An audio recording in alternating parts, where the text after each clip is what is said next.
देश की मां का अपमान किया है, इस देश के प्रधानमंत्री का अपमान किया है, उनको मिट्टी में मिला देगा एक एक बिहारी।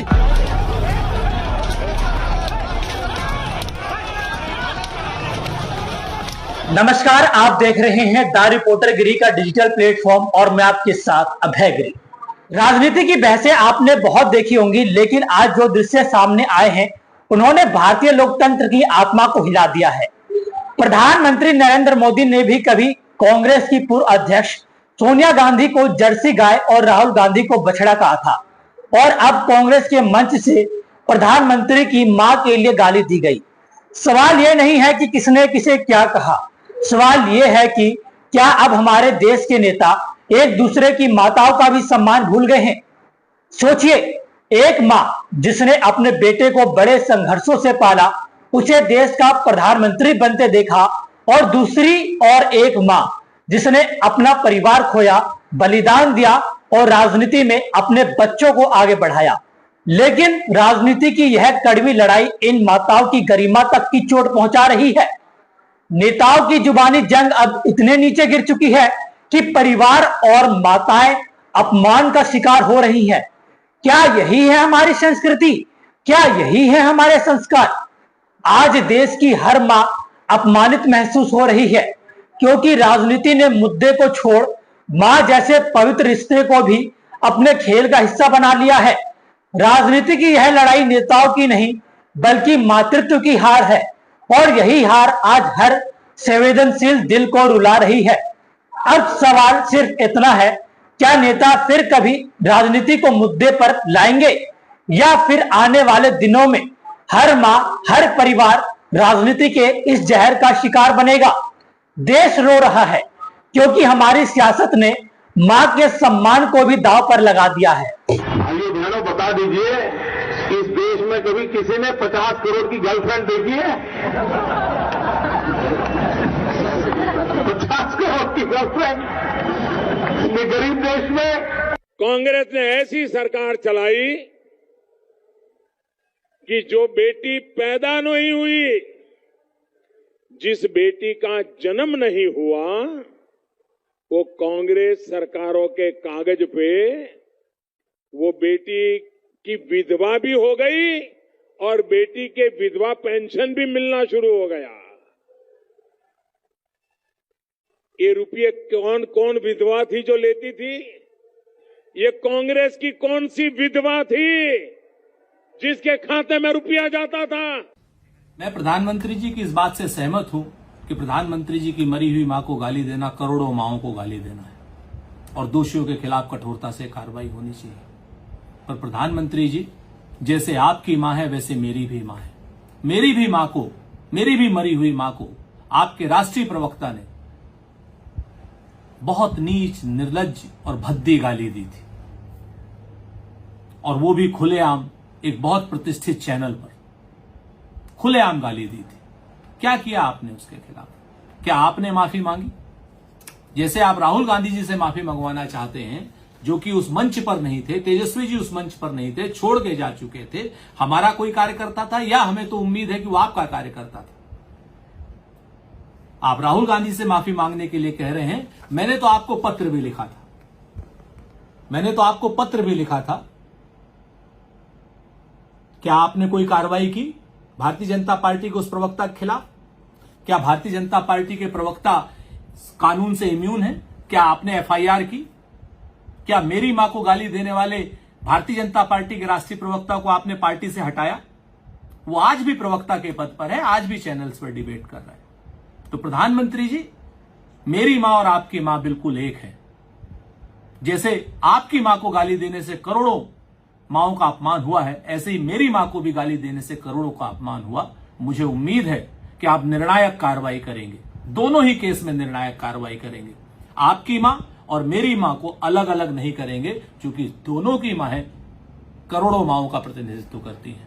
इसी उम्मीद के साथ कि प्रधानमंत्री जी कुछ कार्रवाई करेंगे, मैं ये वीडियो आपके सम्मुख प्रस्तुत कर रहा हूं। क्या हुआ साहब, आज अपनी माँ की बात आई तो रोना आ रहा है? और जब दूसरों की माँ को जर्सी गाय और 50 करोड़ की गर्लफ्रेंड कह रहे थे तो ठहाके छूट रहे थे। मणिपुर में दूसरों की माताओं बहनों को नंगा करके घुमाया गया, तब कहां थे ये आंसू? आपके कार्यकर्ता दूसरों की माँ को बार बाला कहते हैं, उनको आपने आज तक कभी नहीं रोका? क्यों नहीं रोका? आपकी पार्टी के लोग मुझे लाखों की संख्या में गालियां देते हैं।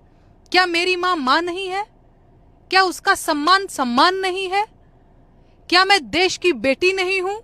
आप प्रधानमंत्री हैं तो क्या आपकी माँ का सम्मान दूसरे देशवासियों की माँ के सम्मान से ज्यादा बड़ा हो गया? अरे ये जो फसल आज आप काट रहे हैं, इसके बीज आपने ही बोए थे। दीदी ओ दीदी की हूटिंग परंपरा आपने ही शुरू की थी। ये उसी का नतीजा है। तो रोना धोना बंद कीजिए और अपना गिरेबान झांकिए। देशवासियों को मूर्ख समझना बंद कीजिए। आपके मन में महिलाओं के लिए कितना सम्मान है ये पूरा देश जानता है, तो मेरा मुंह मत खुलवाइए। आप खुद दूसरों की माँ बहन का कितना सम्मान करते हैं? बोलिए, जवाब दीजिए। देश की जनता ने घड़ियाली आंसुओं पर वोट देना बंद कर दिया है। जनता खूब समझ रही है कि आपके ये आंसू वोट चोरी पकड़े जाने के डर से निकल रहे हैं। माताओं बहनों के सम्मान की इतनी ही फिक्र होती तो अमेरिका के एक धमकी पर आप सीज फायर करवाकर भारत माता का अपमान कभी नहीं करते। तो बंद कीजिए ये नाटक। देश की जनता आंखों में आंसू लेकर देश के नेताओं से सवाल कर रही है कि आखिर देश के नेता शहर में बढ़ रहे बेरोजगारी को लेकर आवाज क्यों नहीं उठा रहे हैं, भ्रष्टाचार को लेकर आवाज बुलंद क्यों नहीं कर रहे हैं। और ऐसे में बात करें तो देश के नेता एक दूसरे के ऊपर पलटवार करते हुए नजर आ रहे हैं। राजनीति इतने नीचे हद तक गिर चुकी है कि नेता परिवार तक को भी नहीं छोड़ रहे हैं। मां जैसे सम्मान पद को भी इन्होंने मिट्टी में मिला दिया है। मां का अपमान क्या ये देश सह पाएगा? आखिर क्यों राजनीति के हर मोड़ पर मां जैसे सम्मान पद का अपमान हो रहा है? यह सबसे बड़ा सवाल है। आखिर कब हमारे देश के नेता मुद्दों पर बात करेंगे? आखिर कब हमारे देश की जनता शहर के इन नेताओं से भी सवाल करेगी कि हमने जिस मुद्दे के लिए आपको चुनकर भेजा है, आप उस मुद्दे पर काम नहीं कर रहे हैं। जहां एक तरफ बात करें तो शहर में जगह जगह पर पुतले फूके जा रहे हैं राजनेताओं के। आखिर यह नेता भ्रष्टाचार के खिलाफ पुतले क्यों नहीं फूकते? यह नेता महंगाई को लेकर पुतले क्यों नहीं फूकते? मेरा सवाल इन नेताओं से भी है। आखिर क्यों शहर के मुद्दे को बार बार भटकाने का प्रयास शहर के नेता कर रहे हैं? आखिर कब तक हमारे देश की जनता भोली भाली बनती रहेगी? आखिर कब हमारे देश की जनता इन नेताओं से भी सवाल करेगी कि हमने जिस मुद्दे के लिए, हमने जिस कार्य के लिए आपको चुनकर भेजा है सदन में, आखिर कब हमारी आवाज को आप बुलंद करेंगे? शायद हमारे देश की जनता भी अपने दम को तोड़ चुकी है कि वह नेताओं से भी सवाल कर सके। शहर का क्या माहौल है ये आप भली भांति देख रहे होंगे। शहर का माहौल खराब हो चुका है। शहर में अगर कोई व्यक्ति भ्रष्टाचार के खिलाफ आवाज उठाता है तो उसके ऊपर मुकदमा दर्ज कर दिया जाता है। अगर कोई व्यक्ति राजनेता से मुद्दों को लेकर बातचीत करे तो वह व्यक्ति उस राजनेता की नजरों में खटकने लगता है। और कहीं ना कहीं बात करें तो देश की जनता बार बार इस राजनीति का भी शिकार होती हुई नजर आ रही है। आखिर कब मुद्दों को लेकर बातचीत होगी, यह मेरा सवाल है। खबर दिखाने का मेरा मकसद यह नहीं कि नेताओं के ऊपर सवाल किया जाए। खबर दिखाने का मकसद मेरा यह है कि उन नेताओं से भी यह पूछा जाए कि आपने शहर के लिए क्या किया। मेरा खबर दिखाने का मेन मोटिव यह है कि देश की जनता भी जागरूक हो। जनता को जगाने का भी यह मेरा प्रयास है कि जनता कब जागरूक होगी, आखिर कब यह जनता अपने राजनेताओं से मुद्दों को लेकर बातचीत करेगी।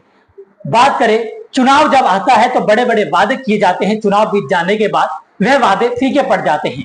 बिहार चुनाव भी कुछ ऐसा ही माहौल बदलता हुआ नजर आ रहा है। बिहार की राजनीति अलग ही करवट ले रही है। बिहार में मुद्दों को लेकर बातचीत नहीं हो रही है। बात हो रही है तो कहीं ना कहीं परिवार को लेकर, मां का अपमान हो रहा है। बिहार बंदी को लेकर बातचीत हो रही है, पुतले फूके जा रहे हैं। लेकिन बिहार क्यों पिछड़ रहा है इसको लेकर बातचीत नहीं हो रही है। बिहार के युवाओं को रोजगार क्यों नहीं मिल रहा है इसको लेकर बातचीत नहीं हो रही है। बिहार में भ्रष्टाचार कैसे बढ़ रहा है इसको लेकर बातचीत नहीं हो रही है। बातचीत हो रही है तो केवल व केवल कि कैसे चुनाव जीता जाए। बिहार में जैसा कि आपको पता ही है कि सियासी दंगल जारी है, राजनेता एक दूसरे पर पलटवार कर रहे हैं, मुद्दों को भटकाने का प्रयास किया जा रहा है।